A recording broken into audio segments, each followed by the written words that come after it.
pinaka sight niya. Maganda to kasi medyo manipis tapos buo.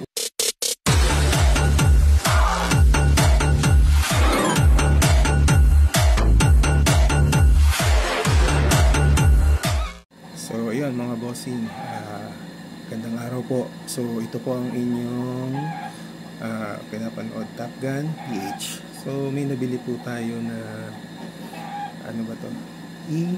EFLX mini reflex sight. Yan. So nabili lang po natin to sa Lazada.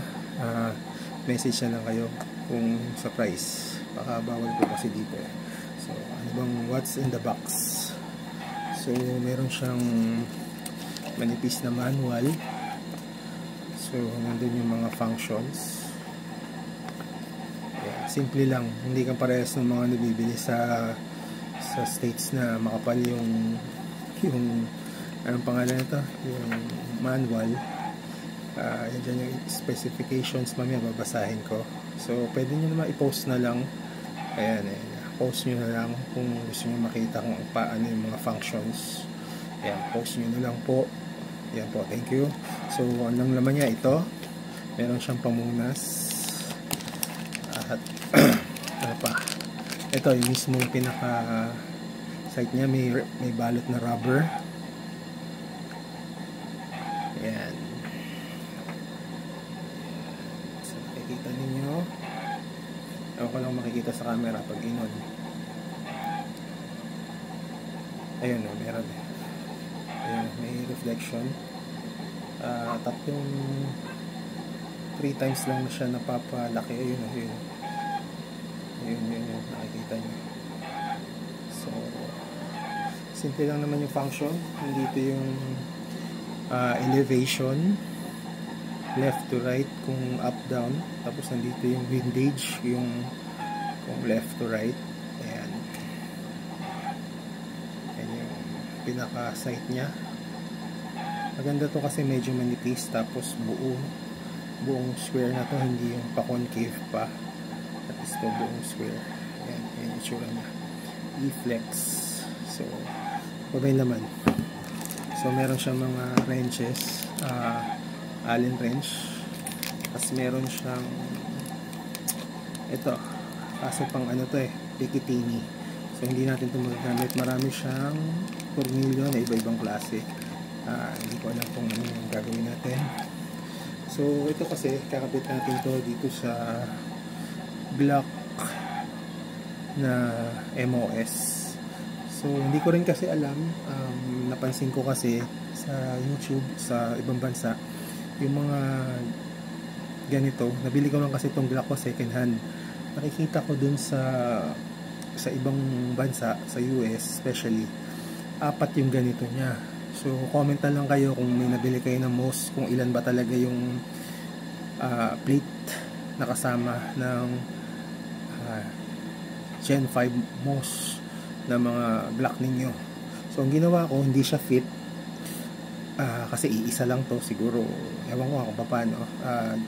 Kinikil ko lang yun dito unti-unti, dito sa loob, dito, tapos ayun, napafit ko na rin siya.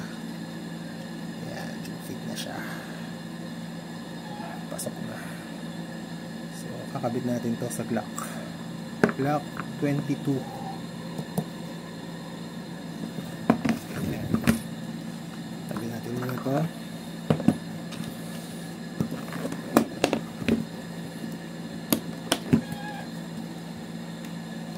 Natin yung kailangan. So parate paghahawa kayo ng baril, check nyo muna kung loaded. So ayan, kasi marami dyan akala hindi loaded pero meron pa palang laman. So patok natin sa safe direction. Ayan, yan. So ang gagawin natin, buksan natin to. Ito kasi ito eh, Glock 22 na MOS. Modulated optic sight. Yun na tayo ibig sabihin nun. Sige. Diba? Hindi ito. Sige, pause ko na muna. Pakita ko sa inyo after. Yan, so balik tayo. Tanggal na natin yung isa. Yan. Yan. Ganyan kasi yun. Pagka kasi yung mga hindi most ready, magkakabit kayo, gagamitin nyo yung dito ba nakaganyan yan kasi hindi nga ito yung tatanggalin ninyo, tapos dito ilalagay yung side, so mas mataas na siya, unlike to, or kung gusto mo naman ipapa gunsmith mo to na, so medyo mahal din, tsaka mamaya magkamali pa yung gunsmith, yan, masira pa yung slide nyo, mas lalaki gastos nyo. So ganyan na lang. So kakabit na natin yung plate.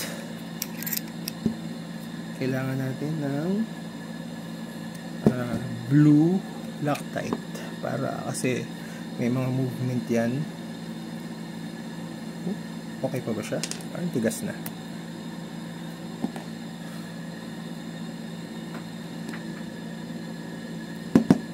Ayun, sumobra. Bale, okay lang. Ayan, dito na tayo. Blue Loctite. Oops.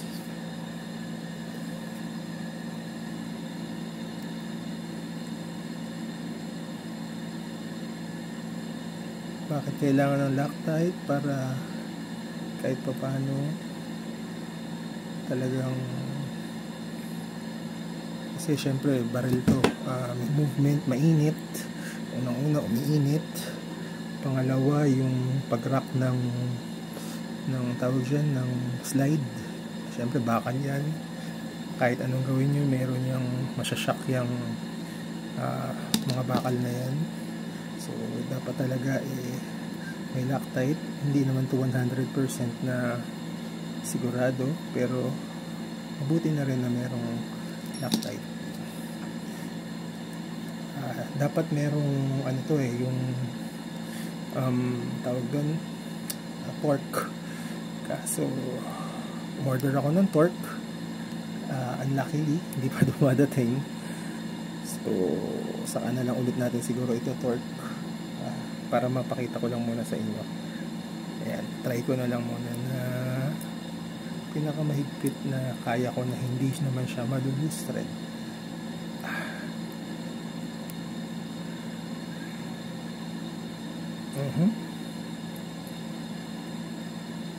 Yan, higpit na. So ayun na siya ngayon. So dito natin ngayon ito papatong. Ito natin.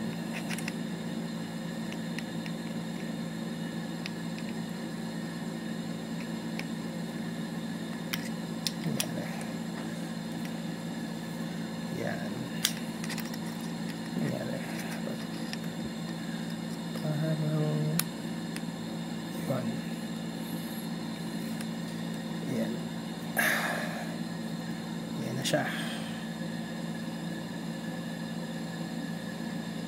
Hanapan lang natin ng mga tornilyo. Tapos ayun na yun. Ayun, may pinakamaliit isa. Yun, tatlo lang, isa, dalawa, tatlo, lima, 5 yung niya, yung 5, 5. So hanapan lang natin to ng tornilyo na mag-fit dito, tapos maggagawa tayo ng separate video sa range. Ano pa lang kasi ngayon Tuesday, June 10. Bukas, wala nang gun ban. June 11. So, pwede na tayong magpunta sa ating range. Ayun yung nakikita niyo. So, dapat daw yan, pagka ganyan, nandito, sa ibabaw lang nitong front sight mo. So medyo malayo pa. Ayun, okay naman pala. So medyo malapit, konting adjustment na lang. So hihigpitan ko lang, hanapan ko ng tornilyo, tapos pakikita ko ulit sa inyo. Yun, so nakahanap na tayo ng tornilyo. Dami niyang tornilyo. Okay, nahanap natin tornilyo ay M3 ay 8mm. 8mm. Ah, hindi, 10mm pala, 10mm. 10mm. So ayan, ito yung halos eksakto lang eh. Ilagyan na natin ng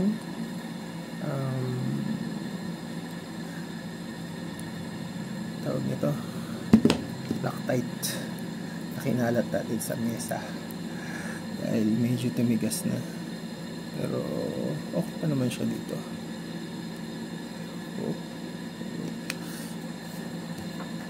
So lagyan natin.